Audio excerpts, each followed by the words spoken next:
દોસ્તો 7 wonders of the world વિશે information તમારી પાસે હશે અને કદાચ જોઈ પણ હશે, પણ શું તમે કેલ્ક્યુલસની એવી 7 અજાયબીઓ જોઈ છે જેને 7 ઇનડિટર્મિનેટ ફોર્મ કહીએ છીએ? જો એ તમારે જોવી હશે તો વિડીયો સ્કીપ ના કરતા કમ્પ્લીટલી જોશો. હવે શું છે ઇનડિટર્મિનેટ ફોર્મ? પણ એ પહેલા અનડિફાઇન્ડ અને ઇનડિટર્મિનેટ વચ્ચે આપણે એ મિસકન્સેપ્શન પહેલા તો દૂર કરીએ. તો અનડિફાઇન્ડ એટલે કે 1/0, 2/0 આ ટાઈપના સ્વરૂપ હશે, એનો આન્સર મેથ્સ પણ આપી નથી શકતો. આનો આન્સર પોસિબલ નથી. આ અવ્યાખ્યાયિત વસ્તુ થઈ જશે. હવે આપણે આવીએ ઇનડિટર્મિનેટ એટલે કે અનિશ્ચિત સ્વરૂપો. એમાં પહેલા બે સ્વરૂપ 0/0 અને ઇન્ફાઇનાઇટ.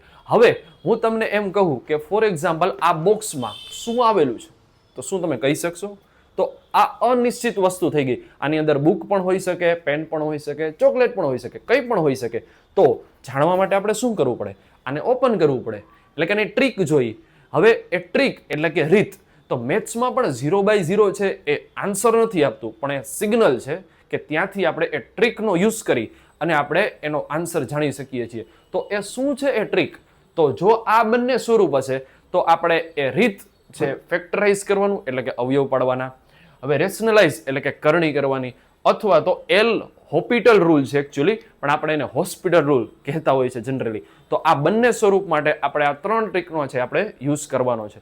પછી બીજું, જો સ્વરૂપ છે એ 0 into ઇન્ફાઇનાઇટ અથવા તો ઇન્ફાઇનાઇટ માઇનસ ઇન્ફાઇનાઇટ આ બંને હોય તો આપણે શું કરવાનું છે? ચેન્જ કરવાનું છે. એને સિમ્પ્લિફાઈ કરીને 0/0 અથવા તો આ સ્વરૂપમાં કન્વર્ટ કરી અને અગેન આ ટ્રીકનો આપણે છે એ યુઝ કરવાનો છે. તો ટોટલ થઈ 1, 2, 3 અને 4.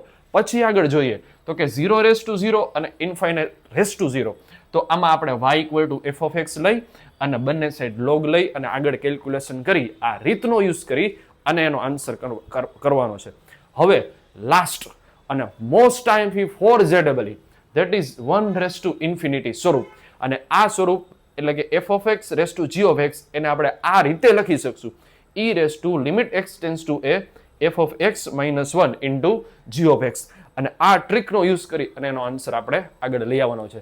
તો જબરદસ્ત આ 7 સ્વરૂપો જોયા.